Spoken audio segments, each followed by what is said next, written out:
नमस्ते दोस्तों, स्वागत है मेरी वीडियो में आपका।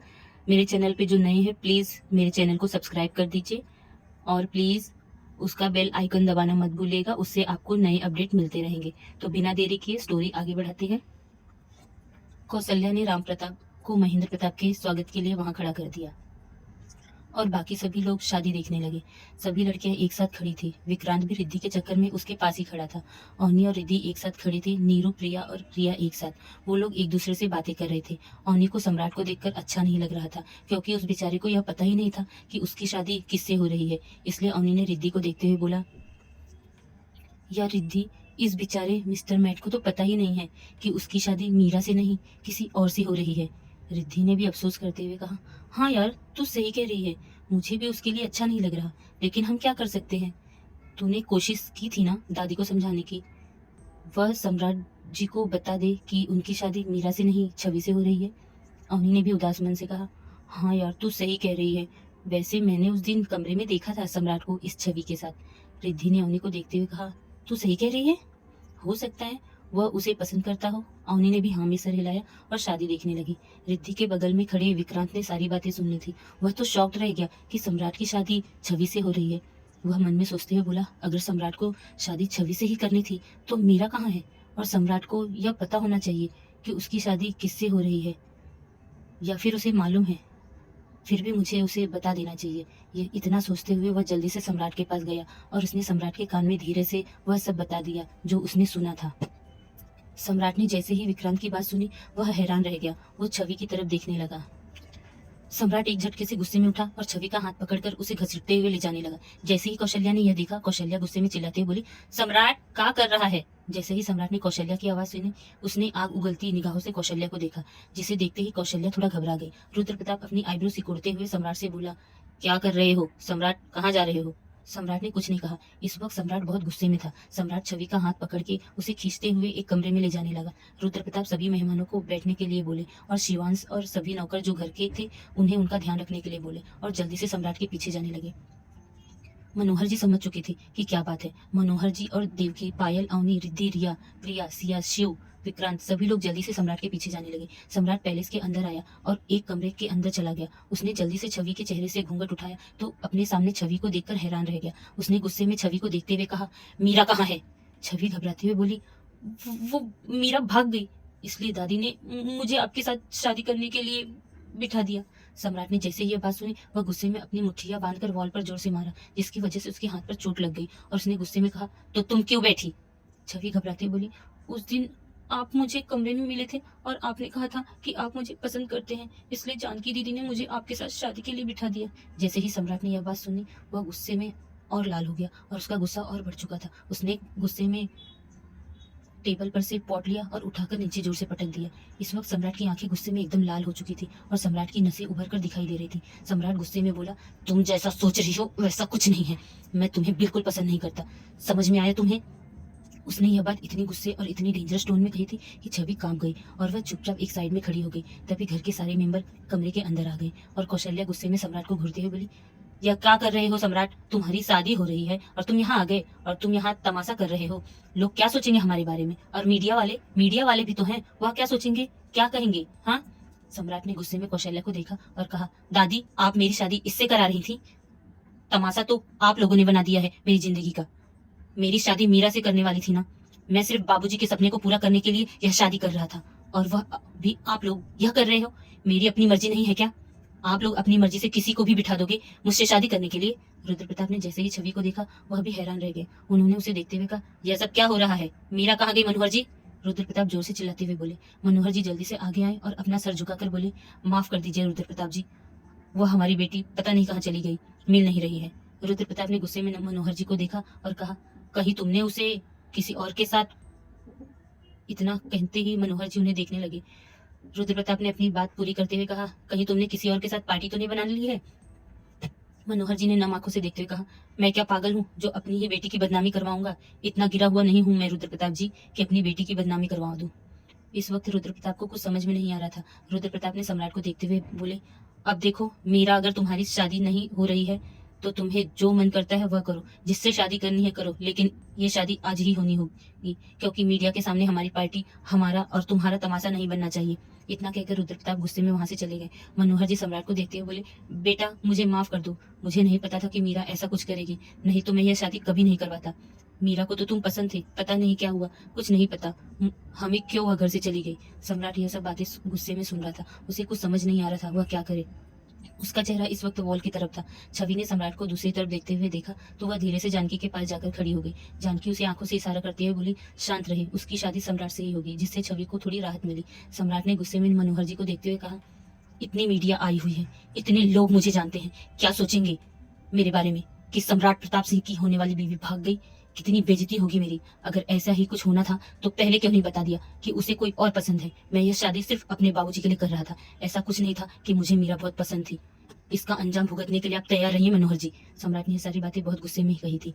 मनोहर जी गिड़गिड़ाते हुए सम्राट से बोले, सम्राट बेटा तुम चिंता मत करो, तुम्हारी कोई बेइज्जती नहीं होगी सबके सामने। तुम मेरी बेटी पायल से शादी कर लो। पायल हैरान होकर अपने पापा को देखने लगी और शिव भी देखने लगा, क्योंकि वह पायल से प्यार करता था। जानकी ने अपनी चालाकी दिखाते हुए कहा, एक की हालत तो देख ही रही है, शादी से भाग गई है और पता नहीं दूसरी शादी के बाद न भाग जाए। ऐसा करो सम्राट, तुम मेरी बहन छवि से ही शादी कर लो। सम्राट ने गुस्से में चिल्लाते हुए कहा, मुझे दोनों में से किसी से शादी नहीं करनी। वहां 4-5 लड़कियां और थी जो मनोहर जी की ही बहन की और सालियों की लड़कियां थी, जो पहले से सम्राट को पसंद करती थी। मनोहर जी को कुछ समझ नहीं आ रहा था वह क्या करे। उनका दिमाग पूरी तरह से ब्लैंक हो गया था। फिर उन्होंने कुछ सोचते हुए अपने पास खड़ी अपने परिवार की सभी लड़कियों को देखा। उसके बाद उन्होंने अपनी पत्नी देवकी के कानों में कुछ बुदबुदाया। देवकी ने भी हाँ में सर हिला दिया। उसके बाद मनोहर जी ने उन लड़कियों की तरफ एक बार फिर देखते हुए कहा, बेटा यहाँ देखो, जितनी लड़कियां खड़ी हैं उसमें से जिस पर हाथ रखोगे मैं तुम्हारी शादी उसी लड़की से करा दूंगा। जैसे ही मनोहर जी ने इतना कहा, सम्राट के फेस पर एक एविल स्माइल आ गई। अब तक जो सम्राट सबकी तरफ पीट करके खड़ा था वह अचानक ही पलटा और अवनी को घूरने लगा, क्योंकि उसके दिमाग में तो और कोई था ही नहीं, अवनी के अलावा और कोई था नहीं। सम्राट के दिमाग में क्या चल रहा था यह कोई नहीं जानता था, लेकिन सम्राट अवनी की तरफ देख के मुस्कुराने लगा। इस तरह से अवनी की तरफ मुस्कुराता देखकर अवनी ने अपना आईब्रो जोड़ते हुए कहा, ओ मिस्टर मैट, यह मेरी तरफ क्या देख रहे हो? यह मेरे लिए नहीं, बाकी लड़कियों के लिए है, मेरे फ्रेंड्स और मुझे छोड़कर, समझे? सम्राट की आंखों में एक अलग ही चमक थी। उसने मनोहर जी को देखते हुए कहा, जिस लड़की ने अभी इतना बड़बड़ किया ना, मुझे उसी से शादी करनी है। मनोहर जी शॉक्ड रह गए और बोले, बेटा वह मेहमान है इस घर की, हम उसकी शादी कैसे तुम्हारे साथ करा सकते हैं? सम्राट ने अपनी सख्त और डरावनी आवाज में कहा, यही ऑप्शन है आपके पास और दूसरा कोई ऑप्शन नहीं, समझे आप? अवनी ने घूरते हुए गुस्से में सम्राट को कहा, मैं तुमसे शादी नहीं करने वाली, समझे? तुम्हारे पास इतने सारे ऑप्शन हैं, किसी को भी पसंद कर लो। सम्राट ने अपनी सख्त और गुस्से भरी आवाज में कहा, मनोहर जी आपको सुनाई दिया मैंने क्या कहा? अगर ऐसा नहीं हुआ तो इसके आगे आप जाने और आपका काम जाने। अवनी गुस्से में सम्राट को घूरने लगी और बोली, समझते क्या हो अपने आप को? जब मन करेगा जिससे मन करेगा उससे शादी कर लोगे, मैं कोई खिलौना नहीं हूँ। सम्राट ने अवनी को की तरफ एकटक देखते हुए कहा, मनोहर जी आप समझ गए ना मैं क्या कह रहा हूँ? मैं शादी करूंगा तो सिर्फ और सिर्फ इस लड़की से, वरना किसी और से नहीं। अवनी गुस्से में घुरते हुए सम्राट के पास गई और उसका कॉलर पकड़ते हुए उसे थोड़ा अपने करीब किया और बोली, तुम अपने आप को क्या समझते हो? मैं क्यों तुमसे शादी करूं? और मैं इस घर की मेंबर नहीं हूँ, समझे? मैं यहाँ से जा रही हूँ। जैसे ही अवनी मुड़कर जाने लगी, सम्राट के बॉडीगार्ड्स ने गन अवनी के ऊपर पॉइंट कर दिया। सम्राट ने गुस्से भरी निगाहों से सभी बॉडीगार्ड्स पर डाली और सभी बॉडीगार्ड्स ने जल्दी से अवनी पर से अपनी गन हटा ली और अपना सर नीचे करके खड़े हो गए। सम्राट ने अवनी का हाथ पकड़ा और उसे अपने करीब खींचा, जिससे अवनी सम्राट के पत्थर जैसे सीने से टकरा गई, जिसकी वजह से अवनी के सर पर हल्की सी चोट लग गई और उसके मुंह से हल्की चीख निकल गई। सम्राट को इससे कोई फर्क नहीं पड़ रहा था, उस पर तो बस अवनी को पाने का भूत सवार था और वह अपने हाथ आए इस मौके को छोड़ना नहीं चाहता था। इसलिए उसने अवनी के चेहरे को एकदम नजदीक करते हुए अपनी गर्म सांस उसके चेहरे पर छोड़ते हुए कहा, शादी तो मैं तुम्ही से करूंगा मिस लंदन। क्या सोचती हो तुम? पूरी यूपी में, इस वाराणसी शहर में तो बिल्कुल भी तुम्हारी मर्जी नहीं चलने वाली। तुम मेरी मर्जी के बिना यहाँ से बाहर भी नहीं जा सकती। शहर क्या, इस पैलेस से भी तुम मेरी मर्जी के बगैर बाहर नहीं जा सकती। सम्राट ने अपनी सख्त आवाज में कहा। अवनी गुस्से भरी निगाहों से उसे घूर रही थी। सम्राट ने उसकी आंखों में देखते हुए कहा, पता नहीं तुम मुझे क्या समझती हो, पर मैं इस पूरे यूपी का किंग हूँ, किंग, समझी? इतना कहकर सम्राट अवनी को की आंखों में देखने लगा। इस वक्त सम्राट की आंखों में अवनी को पाने की जुनून सवार था। आखिर उसे इतना अच्छा मौका जो मिला था, तो वह यह मौका अपने हाथ से ही जाने नहीं देना चाहता था। विक्रांत खड़े यह सारा तमाशा देख रहा था। वह तो पहले से ही जानता था कि सम्राट अवनी को ही पसंद करेगा, पर कैसे यह नहीं पता था। अवनी की आंखें आंसुओं से भरी हुई थी। वह अपनी डबडबाई आंखों से सम्राट की तरफ पलटी और गुस्से में दांत पीसते हुए अवनी ने सम्राट के सीने पर अपना हाथ रखा और पूरी ताकत से उसे धक्का देते हुए एक जोरदार थप्पड़ उसके गाल पर जड़ दिया। जैसे ही अवनी ने उसके गाल पर एक थप्पड़ मारा, सम्राट का चेहरा एक तरफ झुक गया और सम्राट उसे आग उगलती नजरों से देखने लगा। सभी लोगों के दिल में एक डर पैदा हो गया। सब कांपने लगे। सबको यह लग रहा था पता नहीं सम्राट अवनी के साथ क्या करेगा, क्योंकि सम्राट को सब लोग जानते थे। इतने दिन से शादी की वजह से सम्राट शांत था, क्योंकि वह कोई तमाशा खड़ा नहीं करना चाहता था। लेकिन अवनी ने जो उसे थप्पड़ मारा था, इसे देखकर मनोहर जी एकदम डर गए। मनोहर जी बीच में आते हुए बोले, बेटा सम्राट जाने दो इसे, यह यहाँ की नहीं है बेटा, यहाँ के रस्म रिवाज के बारे में इसे नहीं पता, वो बच्ची है।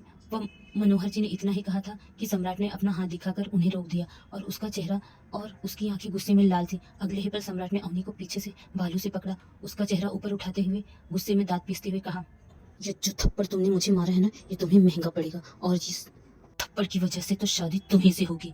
इस थप्पड़ का हिसाब तुम्हें पूरी जिंदगी चुकाना होगा। अभी तक तो थोड़ी बहुत गुंजाइश थी कि शायद मैं तुम्हें छोड़ दूं, लेकिन अब मेरी भी जिद है कि शादी तो मैं तुम्ही से करूंगा। सम्राट अवनी के फेस पर देखते हुए मनोहर जी से बोला, मनोहर जी इस लड़की को मनाइए शादी के लिए।